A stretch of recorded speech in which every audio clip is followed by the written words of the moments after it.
Welcome back, y'all. I'm about to show you how I made this cute coffee table out of an old IKEA tabletop, resin, and a few other things. So first thing you need is drop cloth so you don't get stuff all over your floor.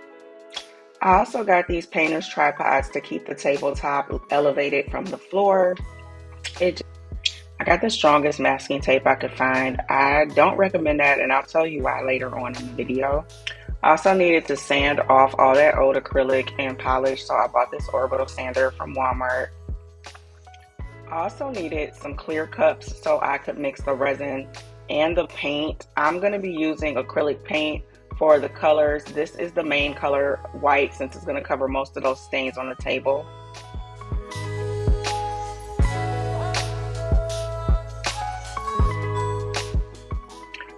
The resin I'll be using is from Amazon. I will link it in the description as with everything else that I'm using in this video. I ordered a gallon of resin, so it's half and half. So each little component of the resin is half a gallon. So this is just me opening the box.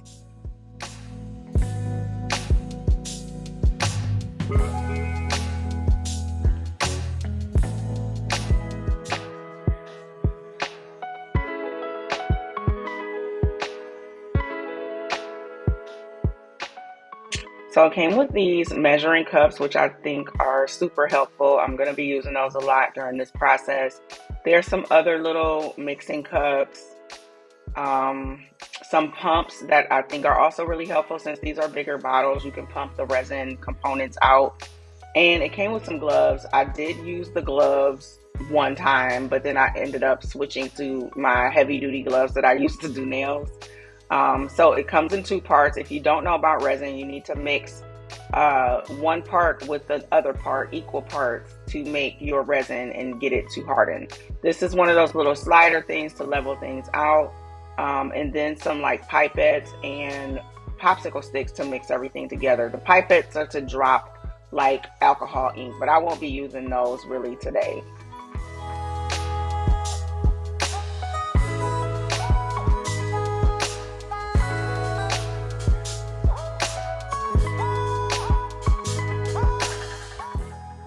So I wiped out the coffee table with 91% alcohol just to get all that dust off of there, as much dust as I can get off of there. I'm gonna sand it, so I guess it doesn't really matter, but I just needed to do it.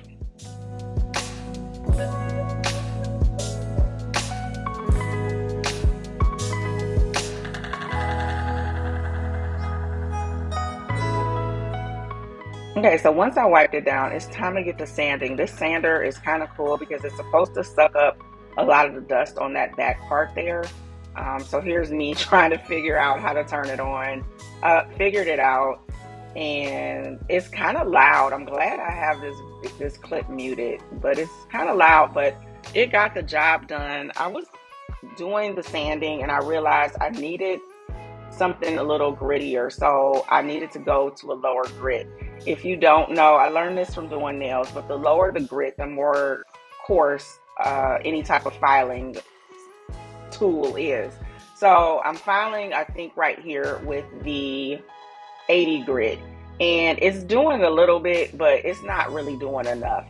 So I'm going to end up changing it out to the 60 grit. Again, the lower the grit, the more harsh it is, the more coarse it is. So yeah, I'm looking like, wait, what's going on?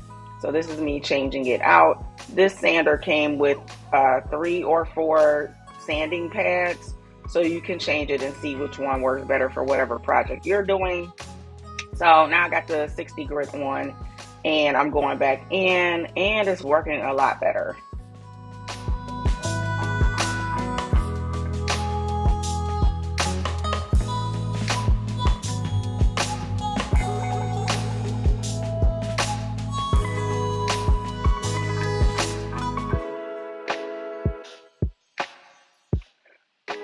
So after I'm done sanding, I wanted to make kind of like a frame for the table so the resin wouldn't run all off to the sides, and kind of build up that tabletop surface. I was taping long strips of tape at first, and then I realized I needed to do shorter strips. It was just easier to manage like that, and it was not going to get stuck to the drop cloth, because that's the worst. And if you try to pull it off the drop cloth, you will put holes in your drop cloth, and that defeats the purpose of drop cloth, because you don't want holes in it and then end up getting like resin or paint on your floor. So use shorter strips. That's my tip here.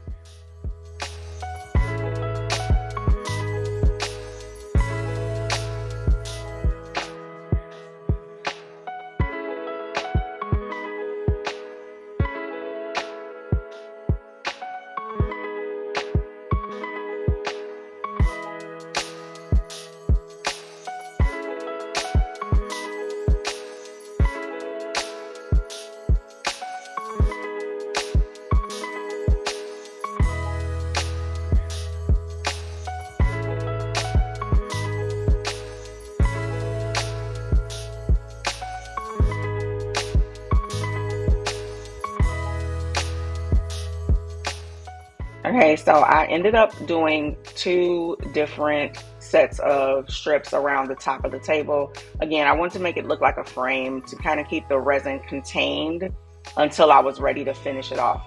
So now we have to get our resin mixed up so we can get the process started.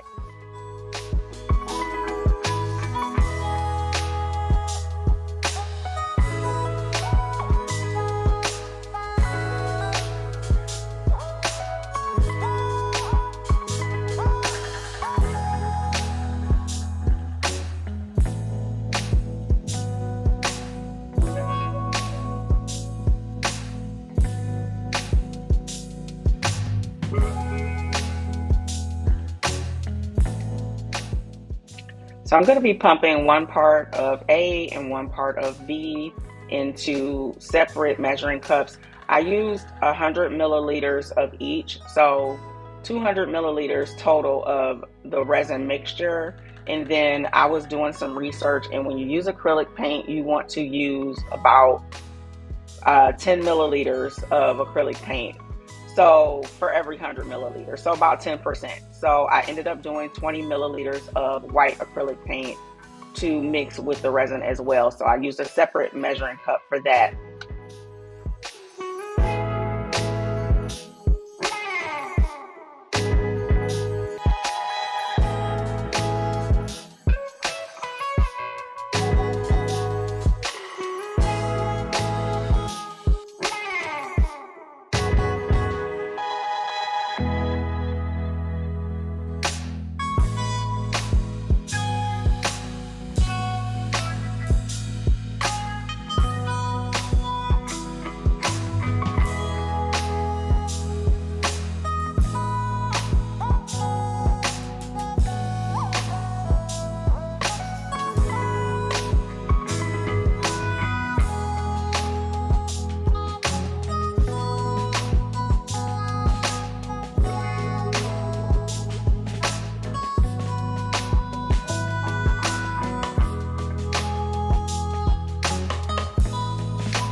So now I'm just pouring each part of the resin mixture into that mixing cup.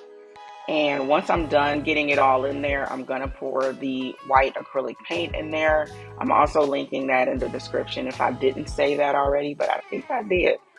So yeah, just trying to get all of the resin out of there, or as much as possible. You can use your popsicle stick to kind of scrape it out of there, but I like to let it drip in there just to keep the mess down if possible.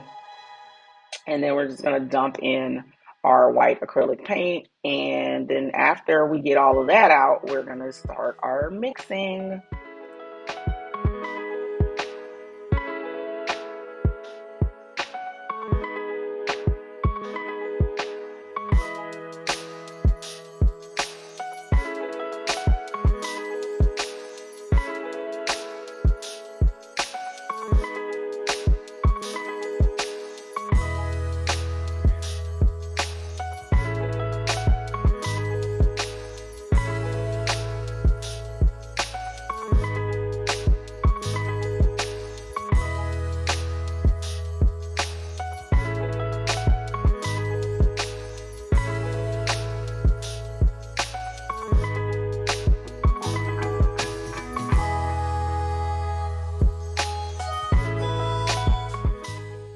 You want to make sure that it's mixed up really well, that, it doesn't look swirly or like marbly or anything like that. You can kind of look through the side of the glass. That's part of why I wanted to use clear cups. I could have gotten cheaper cups that were not clear, but I needed to be able to see that everything was getting mixed up pretty good. Once it's all mixed up, it's time to put it on the tabletop. I'm starting where most of the major stain was on the tabletop. Actually, fun fact, I spilled glue on my nail table and I had some bottles on my table and they got stuck to the table and kind of ripped off some of the finish or the paint or whatever IKEA put on the top of this table. So we're just gonna pour our white mixture over that. That's the main thing. All of this will be covered up by resin anyway with the gold or the silver, but we had to get that big stain out. So now we're gonna go in with our silver and we're gonna mix that up the same way we did the white, just a little bit less because it's not covering most of the table. This is sterling silver from Folk Art Paint.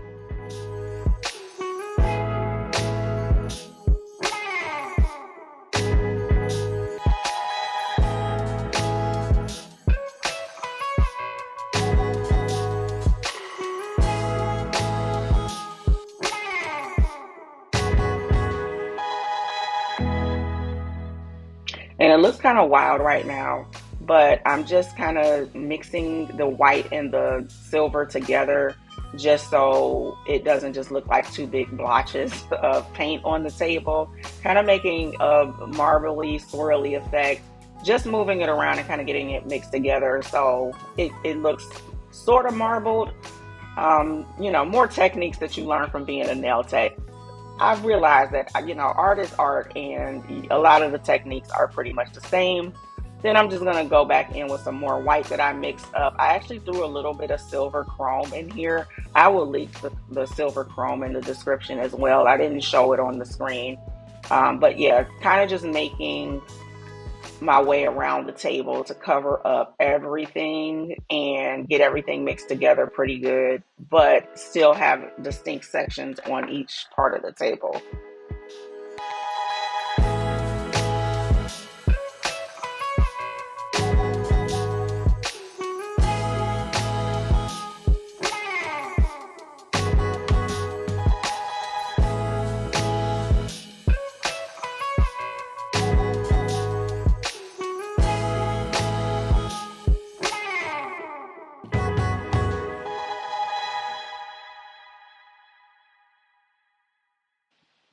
And then the next color I'm going to go in with after I'm done kind of moving my white around is the antique gold, also from Folk Art Paint. This is also acrylic paint.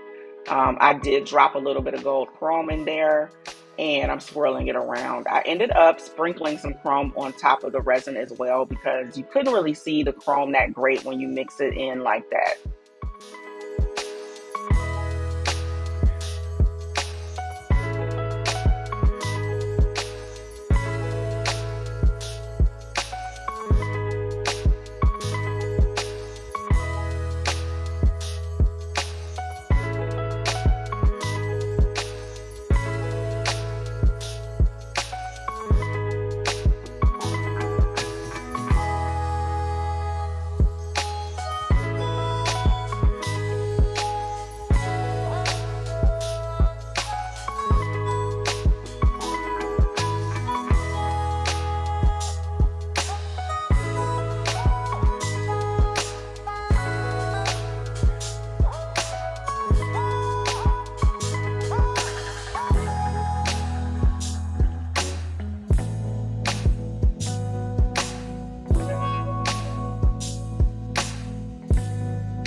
So we're going to keep spreading this around, and you want to kind of work fast. Like, I took a break and walked away from this, and it kind of starts to set up fast. So you want to work as fast as possible, and then you're going to hit it with a bubble buster or a heat gun or whatever you want to call it to get all of the air bubbles out of it.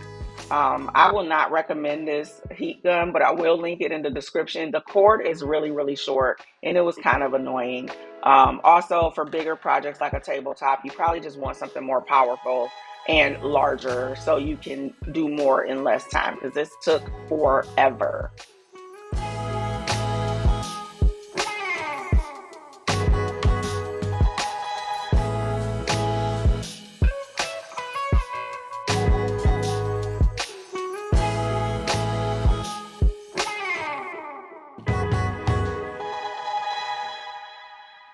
So we had to take it a step further, and we are going to add some gold leaf on top of our resin. This is actually the next day after our resin has cured and is completely hard.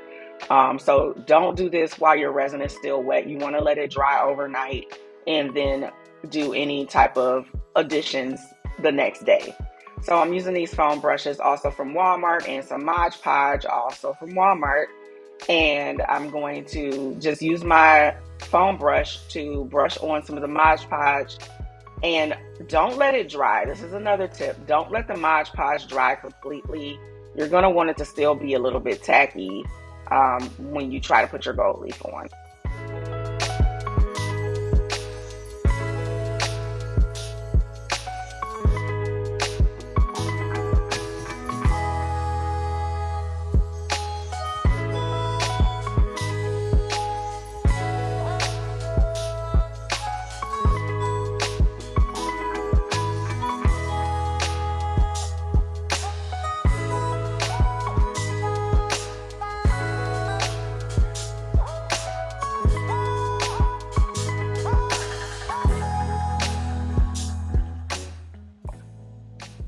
This gold leaf I actually picked up from Michael's. It comes in sheets. And another tip for you guys, I'm telling you everything that I feel like I learned during this process. Do not get the sheets. Get the ones that are already broken up into little pieces. I'm going to be using that brush to apply it and to brush off the excess when I'm done. It was a lot of trial and error with this gold leaf, y'all. I'm going to be honest with you. That's why I say just get the kind that's already broken up into little pieces. Do not get the sheets unless the sheets are able to be peeled. But these particular sheets, you're supposed to lay it on top of the adhesive and then peel that little orange backing off. It was really a pain.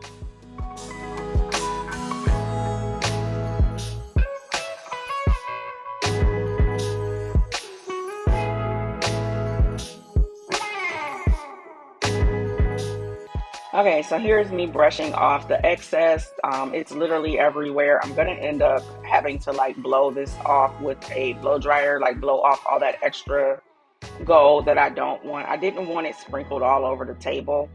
So once you're done and everything is set, you're gonna wanna take off your masking tape, and if you have any pieces of tape stuck to the side of the table like I did, you're gonna have to sand off those excess pieces, because we're gonna still epoxy the sides of the table so they'll be shiny just like the top. So you don't want pieces of orange or whatever color tape stuck to the side of your table.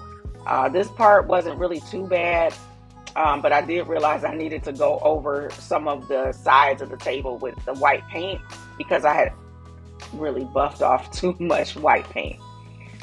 So again, I'm just wiping off all of my excess gold leaf, and then here I am with the blow dryer blowing off those little pieces and making sure everything is just as clean as it can be. Then I'm wiping it off with some alcohol. It's not going to do anything. The gold leaf is really on there, so it doesn't take the gold leaf off. This is me checking, making sure it's not wiping off my hard work.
right, so then I'm going in and I'm still sanding, and I'm about to get ready to add some white acrylic paint to the sides. Acrylic paint dries pretty fast. So I'm just dipping my brush in a little bit of the paint. I'm making a really thin layer because I don't need that much. I just need to cover up whatever I sanded off by accident, just to make it white like the top of the table. And acrylic paint is going to dry really fast, so I gave it like 10 minutes after I finished putting the acrylic paint on there before I went in with my last coat of resin.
Another tip I can give is to have good lighting. The sun was going down on me, and I did not have good lighting in the room that I was in. So this one is a little bit darker, but now it's time to go in with our final coat of resin. So I mixed up, this time I think it's 400 milliliters of the resin mixture only. No paint, just the clear resin. And I spread it on there with the little spreader tool that came with the resin kit. Again, a little helpful hint for y'all. I don't recommend it. I think it's easier to either spread it with your hand with a glove on, or kind of just let it spread out on its own and level out. I feel like the spreading tool makes things uneven in a lot of spots, and I had to do a lot of fighting with the resin to make sure there weren't any like dips in the top of my table or parts where the resin just was uneven.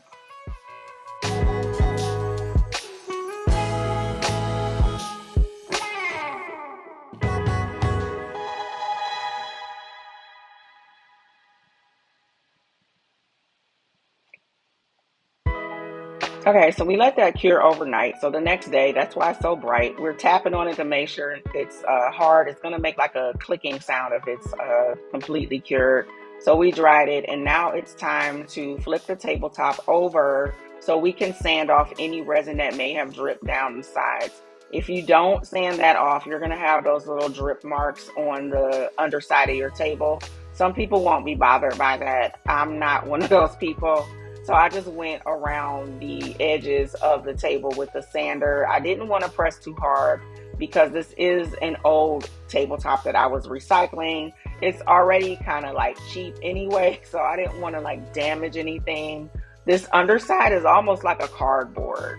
It's a thicker cardboard, but it's pretty much like cardboard. So I didn't want to do too much sanding. I just wanted to get those little resin drips off.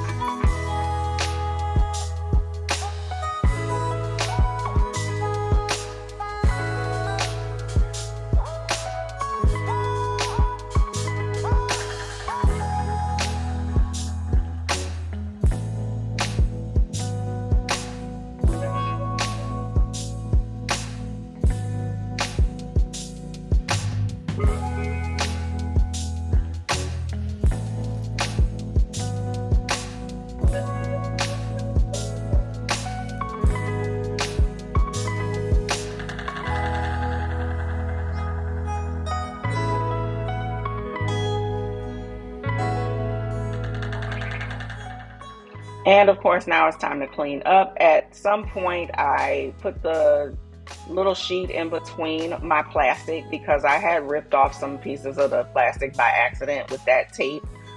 So that's why I told you guys to be so careful with your masking tape. And we're making sure nothing is on the floor. I'm gonna go in and probably vacuum a little bit just to get everything up, because now it's time for me to get ready to do the legs and start my staging process. These are the hairpin legs that I ordered off Amazon. They are gold 14-inch hairpin furniture legs. They are really good quality. They're pretty heavy. I love these. The only thing I did not like is the screws that came in the box were pretty small compared to the holes. And this is our final product. This is an old IKEA tabletop that I upcycled and made into a coffee table. It was a really fun project. It took a couple of days, to let the resin dry like you want it and everything, but it was pretty fun and it was not that hard, really. Um, just try to be careful. Don't get any on your floor. Try not to get resin on yourself or in your hair. But other than that, I think it came out really, really nice. Everything that I've used in this video is linked in the description. If you have any questions, leave them in a comment and I'll try to answer them. And I will see you on the next project.